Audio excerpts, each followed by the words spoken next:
বাংলাদেশে অবস্থিত ভারতীয় হাই কমিশনার অতীব জনগুরুত্ব সম্পন্ন একটা বক্তব্য বা খবর প্রচার করেছে। কি সেটা?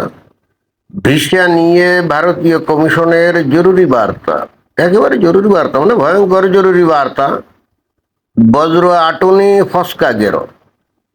এবং এর যে বার্তা তারা দিয়েছে, এই বার্তা আপনারা যে কেউ পড়লেই দেখবেন যেগুলো কমপ্লিটলি বোগাস এবং ভুয়া, অর্থাৎ অর্থহীন একটা বার্তা।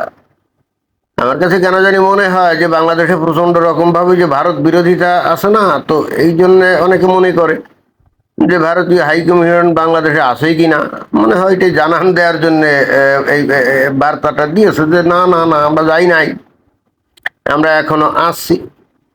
তো ভালো কথা, দেখি কি বার্তা দিয়েছে। দেখেন কি বার্তা। ঢাকায় ভারতীয় হাই কমিশনের কর্মকর্তা পরিচয় দিয়ে ভিসা ও কনসুলার সেবা দেওয়ার নামে প্রতারণার চেষ্টা করছে প্রতারক চক্র। এমন অভিযোগ পাওয়ার পর সাধারণ মানুষকে এ বিষয়ে সতর্ক থাকার আহ্বান জানিয়ে জরুরি পরামর্শ দিয়েছে ভারতীয় হাই কমিশন। বৃহস্পতিবার 6 আগস্ট ঢাকায় ভারতীয় হাই কমিশনের পক্ষ থেকে গণমাধ্যমে পাঠানো এক সতর্ক বার্তায় এ তথ্য জানানো হয়।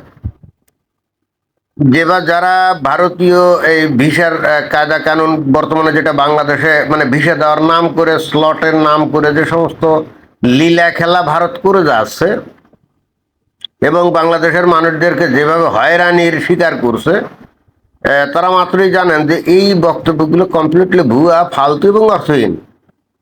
যারা নাকি ভারতের ভিসা করে তারা খুব ভালো করেই জানে যে এখানে ওই ভারতীয় হাই কমিশনের তেমন কোনো ভূমিকা এখানে নাই। অতএব কেউ ভারতীয় হাই কমিশনের কর্মকর্তা পরিচয় দিয়ে ওই যে কোনো মানুষের কাছ থেকে টাকা টুকা নিয়ে ভিসা করে দেবো টেবো বলে না, এইভাবে ফাঁকি ঝুঁকি দেওয়ার বা প্রতারণা করার সুযোগ খুবই কম।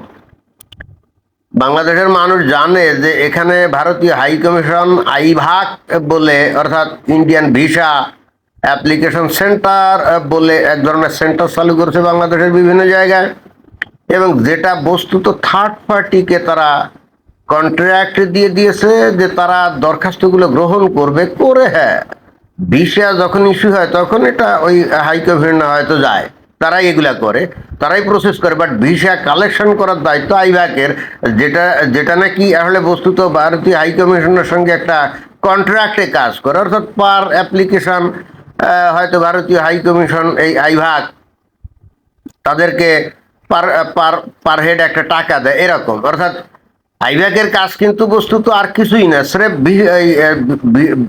ভিসা অ্যাপ্লিকেশনগুলো কালেকশন করা। এখন ভিসা অ্যাপ্লিকেশন জমা দিতে গেলে লাগে স্লট, রাইট? অর্থাৎ অতীতে কিন্তু স্লট মলট কিছুই ছিল না, তারপরেও প্রচুর মানুষ কিন্তু দেখবে ভিসা ফর্ম পূরণ করে তারপরে ওই আইভ্যাক সেন্টারের ওখানে গিয়ে লাইনে দাঁড়াতো। তারপরে যতগুলো তাদের ইয়ে ছিল, ওই প্রত্যেকটা আইভ্যাকের একটা ক্যাপাসিটি আছে। তো যেমন ঢাকা শহরে যে যমুনা ফিউচার পার্ক, সেখানে সম্ভবত 3-4 হাজার তারা প্রত্যেক দিন 3-4 হাজার অ্যাপ্লিকেশন হয়তো নিতে পারে, সেই ক্যাপাসিটি তাদের আছে।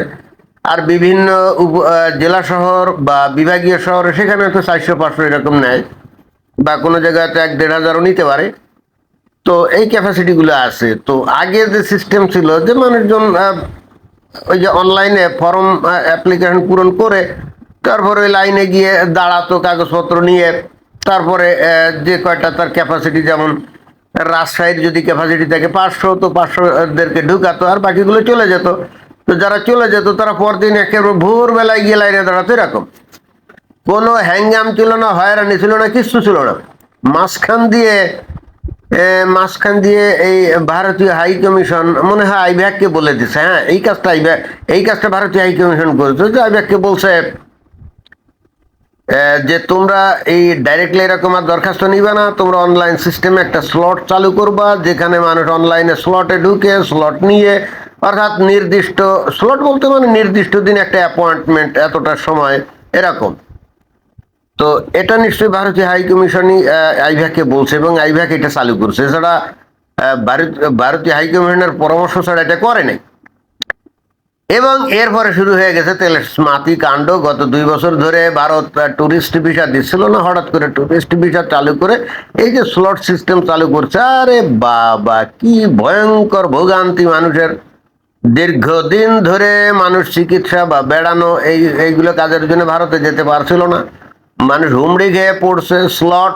আর ওদিকে যে ঘটনা সেটা হলো যে এখানে ওই কেউ ভারতীয় হাইকমিশনের অফিসার পদবি দিয়ে কেউ কিছু করে না, ওই আইভ্যাকের কাছ থেকেই নাকি ডাইরেক্ট লোকজন ওই স্লট কিনে নেয়। হ্যাঁ, কিনে নেয়, আইভ্যাক বিক্রি করে। হয়তো প্রত্যেকটা স্লটের জন্য হয়তো 3,000 টাকা তাকে দিতে হয় বা 5,000 টাকা তাকে দিতে হয়। এবং কারা কেনে? ওই যে সমস্ত ওই ভিসা এজেন্সি আছে না, যারা ইন্ডিয়ার ভিসা স্লট ব্যবস্থা করে, তারাই কেনে। কাদের কাছ থেকে? আইভ্যাকের থেকে কেনে। তারা বলে যে আমরা কিনে আনছি। এবং বিভিন্ন জেলা শহরের লোকজন তারা ঢাকায় যায়, যে ওখানে আইভ্যাকের যে সেন্টার যে আছে, অফিস আছে, সেখান থেকে যে কেনে। অর্থাৎ হয়তো একটা এজেন্ট ডেলি হয়তো 20টা সে হয়তো স্লট দিতে পারে, সে 20টা করে কিনে আনে। পার হেড হয়তো 5,000 টাকা করে তাকে দিয়ে আসতে হয়। এবং তারপরে পাবলিকের কাছ থেকে নিশ্চয়ই 5,000 যখন তার পেমেন্ট করতে হয় আইভ্যাককে, তখন তাহলে তার আরো 2-3 হাজার টাকা এক্সট্রা নিতে হবে না পাবলিকের কাছ থেকে? কারণ সেও তো লাভ করবে, সে তো মাগনা না। এবং এইটা যে আসলেই তাই, এইটা যে ফেসবুকে আমি প্রচুর পোস্ট দেখি সম্পর্কে, এটা আমি তখন বুঝতে পারি যে ঘটনাটা আসলেই তাই। ঘটনাটা আসলেই তাই। কিরকম? যেমন অনেকে ওই বলে যে নির্দিষ্ট দিনে, যেদিন নাকি আইভ্যাক খুলবে, ওই যে অনলাইনে স্লটের সিস্টেম, তো ওই জায়গায় যখন লগ ইন করতে যায়, লগ ইন হয় না। তারপর লগ ইন করলে তারপরে ওটিপি আসে না, ওটিপি আসলে সেটা পূরণ করলে পরবর্তী স্টেজে যায় না, ওয়ান আফটার অ্যানাদার স্টেজ। এবং দেখা যায় যে আধা ঘন্টা বা 1 ঘন্টা এইগুলো চলে। এরপরে সবকিছু ইজি ইজি, অর্থাৎ এরপরে ওই ওটিপিও আসে, ঢুকতেও পারে, লগ ইনও করতে পারে, কোনো সমস্যা নেই। তারপরে দেখা যায় যে ডেটের সময় ডেট সিলেকশন করলে, যেভাবে আমি দেখছি এখানে, তখন বলে যে অলরেডি সমস্ত স্লট বুক হয়ে গেছে, নতুন কিছু আর নাই, পরবর্তী উইন্ডো ডেতে খুলো। তো এটা কিভাবে সম্ভব? তার মানে ওই আধা ঘন্টা বা 1 ঘন্টার জন্য এমন সিস্টেম করে রাখে যে আইভ্যাক যাদের কাছে স্লট বিক্রি করছিল, এমন কায়দা করে নিয়ন্ত্রণ করে যে ওরাই শুধুমাত্র ওই সার্ভারে ঢুকতে পারে, আর কেউ ঢুকতে পারে না, সাধারণ পাবলিক কেউ ঢুকতে পারে না। এটাই বিষয়। তো এইটাকে অ্যাড্রেস না করে ভারতীয় হাই কমিশনে এসে বলছে যে কিছু প্রতারক চক্র নাকি তাদের অফিসারদের নাম ভাঙিয়ে এইটা করে, ওইটা করে, হ্যান করে। মানে হাতরামির একটা সীমা থাকা উচিত। আমি একটা জিনিস বুঝি না, মানে ভারত এমন এক সিস্টেম করছে এই যে স্লটের ব্যাপারে, ভাই এত কঠিন সিস্টেম এই বাংলাদেশে যত এমবাসি আছে কারোরই নেই।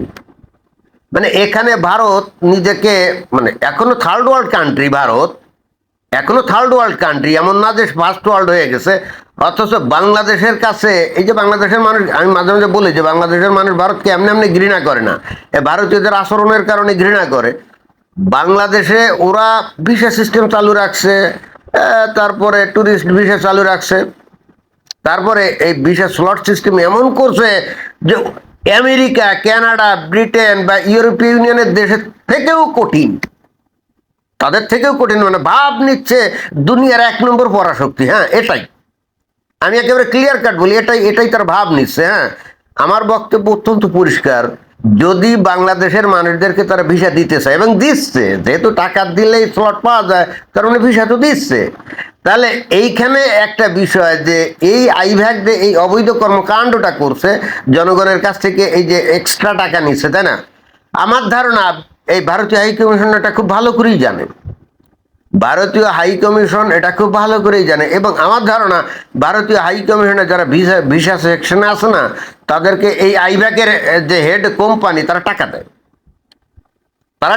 টাকা না দিলে কখনোই আইভ্যাক এই কাজ করতে সাহস পায় না। কারণ এ নিয়ে কত রিপোর্ট হচ্ছে, কত লেখালেখি হচ্ছে, কত মানুষজন আপত্তি জানাচ্ছে, তাই না, অভিযোগ জানাচ্ছে। তাহলে হাই কমিশন যদি আইভ্যাককে বলে দেয় তোমরা এই কাজ করতে পারবে না, তাহলে কিন্তু করতে পারে না। তাহলে নিশ্চয়ই ভারতীয় হাইকমিশনের লোকজন নিশ্চয়ই কাছ থেকে টাকা খায়। আসলে খবর দিবে ওইটা, তা না দিয়ে বলছে যে ভারতীয় হাইকমিশনের কর্মকর্তা পরিচয় দিয়ে প্রতারণা করে। ফাজলামির একটা সীমা থাকা উচিত। আমি স্পষ্ট বলতে চাই ভারতকে, ভাই তোমাদের দেশে যদি মনে হয় যে বাংলাদেশের লোক গেলে তোমাদের সমস্যা, চোখে ভিসা বন্ধ করে দাও। তোমার ভিসা দেওয়ার দরকার নেই, 2 বছর তো দাও নাই। তো বাংলাদেশের লোকজন কি মারা গেছে নাকি? মারা যায় নাই। তো তোমাদের যদি ভিসা দেয়া এতই মানে বাংলাদেশের মানুষের জন্য এত ইয়ে, আর এদের মাথায় কাঁঠাল ভেঙে খাওয়ার যদি ধান্দা করো, আবার অ্যাট দ্য সেম টাইম বাংলাদেশের সাথে ভালো সম্পর্ক আশা করো, জি না, এটা তো হয় না। হয়রানি করে তারপরে যাদেরকে হয়রানি করবা তাদের কাছ থেকে ভালোবাসা সম্মান আশা করবা, এটা তো হয় না। দরকারে বাংলাদেশের মানুষ তোমাদের সাথে শত্রুতা করে যাবে, তাতে যা হয় তাই হবে। প্রত্যেকটা দেশের মানুষের তো আত্মসম্মান আত্মমর্যাদা বলে তো একটা জিনিস আছে, তাই না? কিন্তু তোমরা তো এগুলো কোনো পাত্তা দাও বলে মনে হয় না। এখনো থার্ড ওয়ার্ল্ড কান্ট্রি, এখনো $3000 তোমাদের পার ক্যাপিটা ইনকাম না। ভাব না, ফার্স্ট ওয়ার্ল্ড, দুনিয়ার 1 নম্বর সুপার পাওয়ার, তাই না? এইগুলা করে, এই যে মানুষকে অপমান করে অপদস্থ করে সুপার পাওয়ার হওয়া যায় না। মন মানসিকতাটাকে একটু উন্নত করতে হয়, তোমাদের তো এইগুলো নাই। আমি বারবার বলি যে ভারতের লোকজনদের দেখবেন যে প্রচন্ড রকম মানে হীন টাইপের মন মানসিকতা এবং স্বার্থপর টাইপের মন মানসিকতা। ভারত সরকার কি জানে না বাংলাদেশে এই ধরনের ঘটনা হচ্ছে? এখন অনলাইনের যুগ, ওরা তো ঠিকই জানে। তো ওরাও তো পররাষ্ট্র মন্ত্রণালয় থেকে তো পদক্ষেপ নিতে পারে না, কই নেয় না তো। তাহলে কি? তাহলে বিষয়টা হলো যে ভারত সরকার চায় বাংলাদেশের মানুষদেরকে হয়রানি করতে, কি তাই না? আমার কাছে তো সেটাই ভাই মনে ইন্টারেস্টিং ব্যাপার। কি জানেন, এই সমস্ত আচরণ করে বলে বাংলাদেশের মুমিন মুসলমানরা ভারতকে তো ঘৃণা করেই, এমনকি হিন্দুরাও করে, হিন্দুরাও ঘৃণা করে। আমি দেখছি হিন্দুরাও ভারতকে প্রচন্ড অপছন্দ করে তাদের এই আচার আচরণের কারণে। এবং বাংলাদেশের হিন্দুরা যারা মনে করেন ভারতে গিয়ে সেটেল ডাউন করছে না, তারা কিন্তু ওই জায়গার অরিজিনাল ভারতীয়দের সাথে মিলেমিশে চলতে পারে না, কোনো মিল মীমাংসা হয় না। কারণ ওদের মন মানসিকতা হলো খুব মিন মাইন্ডেড, প্রচন্ড স্বার্থপর। সেখানে বাংলাদেশের মানুষ তো ওই রকম মিন মাইন্ডেড না, ওই রকম স্বার্থপর না তো। এবং ভারতেও ওই বাংলাদেশ থেকে যে হিন্দুরা এখানে মাইগ্রেট হয়ে আসে না, তাদের সাথে কিন্তু ওই জায়গার যে যাদেরকে আমরা বলি ঘটি, আর আমাদেরকে ওরা বলে বাঙ্গাল, তো বাঙ্গালরা কিন্তু ঘটির সাথে মিলেমিশে থাকতে পারে না, ঘটিরাও বাঙ্গালদের সাথে মিলতে পারে না। কারণ ঘটিদের মন মানসিকতা অত্যন্ত নিম্নমানের, অত্যন্ত মানে কি বলা যায় হীন মন মানসিকতা সম্পন্ন। এবং কারণ তো এই যে ভিসার ব্যাপারটা দিয়েই কিন্তু বোঝা যায়। আরে ভাই, 2 বছর আগে 5 আগস্ট 2024 সালের আগেও তো স্লট মলট কিছু ছিল না, তখনও তো হাজার হাজার মানুষ ভিসা নিয়ে যাইতো, তাই না? তো তখন তো কোনো সমস্যা হয় নাই, কই দিব্যি ভিসা ফি দিয়ে মানুষ ঠিকই তো যাইতো। মানুষ যার দরকার সে ভোরবেলায় গিয়ে লাইনে দাঁড়াইতো, তাই না? এবং খুশি মনেই যাইতো। এখন ভাই তুমি স্লট বাণিজ্যের সুযোগ দিবা তোমরা, আবার দিয়ে ভাব নিবা যে তোমরা কত বড় ফেরেস্তা। মানে হাজলামের একটা সীমা আছে। মানে জগতের মানুষ দূর মনে করো, জগতের মানুষদেরকে কি তুমি দূর মনে করো তোমরা? আমার বক্তব্য বিবৃতি ভারতীয় হাই কমিশনের কোনো বাংলাভাষী লোক বা আইভাগের যদি কোনো লোকজন শোনে, ভালো ভাই, এইগুলোর পরিবর্তন করেন। তা না হলে আপনারা ইহজীবনে কোনোদিন, পরাশক্তি তো দূরের কথা, আপনাদের দেশই ভেঙে জুড়ে খান খান হয়ে যাবে। হ্যাঁ, আপনাদের এই নিচু মন মানসিকতার কারণে আমি বললাম তো, একেবারে ওই FRCA না কি জানি আইন করে বিদেশি সাহায্য আসবে না, আসতে পারবে না, তা মানুষ খ্রিস্টান হতে পারবে না। এই ভক্ষর চক্করে কোনো কাজ হবে না, এই ভক্ষর চক্করে কোনো কাজ হবে না। NGO এর কাছে টাকা পাঠাবে কেন? তখন আমেরিকা পার্সন টু পার্সন টাকা পাঠাবে। তো এবার এটা ঠেকাবে কি করে? এখন নাইলে NGOর কাছে টাকা আসে বলে এখন সরকার বলতেছে আমরা কড়াভাবে এটা ভাবে মনিটর করব, ভালো কথা। তখন আমেরিকা কি করবে? পার্সন টু পার্সন টাকা পাঠাবে, ক্লিয়ার? তো তখন এটা কিভাবে নিয়ন্ত্রণ করবা? তোমরা ভাতরামি করবা, আর সেই সুযোগ আমেরিকা নিবে না? নিবে তো। জাতপাতের ভিত্তিতে মানুষকে হীন দৃষ্টি দিয়ে দেখবা, লম্বা লম্বা কথা বলবা, আর ওই সুযোগ বাইরের শক্তি নিবেন, এটা হয়? আর তোমরা বাংলাদেশের মানুষের সাথে যা করো, তো সেক্ষেত্রে বাংলাদেশের পক্ষ থেকেও তো ভারতের যাতে ক্ষতি হয় সেই ধরনের ওই বিচ্ছিন্নতাবাদী এটা ওটা তাদেরকে তো আশ্রয় প্রশ্রয় দিবেই। কারণ তোমরা যদি বাংলাদেশ দেশের মানুষদেরকে সম্মান না করো, তো তোমাদেরকেও সম্মান করবো না আমরা, তাই না? এটাই তো বাস্তব। এবং তখন কি হয়, শত্রু তাহলে শত্রুর ক্ষতি করার ধান্দাই তো মনের মধ্যে থাকে। এখন এর জন্য পরে বাংলাদেশকে দোষারোপ করবে, হ্যান করবে, ত্যান করবে। তোমাদের কে পোষে রে? তোমাদেরকে কে পোষে? মানে গায়ে মানে না, আপনি মোড়ল হলে তো হবে না ভাই। ভারত তোমরা এখনো ওই লেভেলের যাও নাই, ওই লেভেলের থেকে এখনো যোজন যোজন যোজন যোজন কিলোমিটার পিছনে পড়ে আছো, মানে 100 বছর পিছনে পড়ে আছো। এটা কি বোঝো? যত তাড়াতাড়ি বুঝবা তত মঙ্গল। ধন্যবাদ।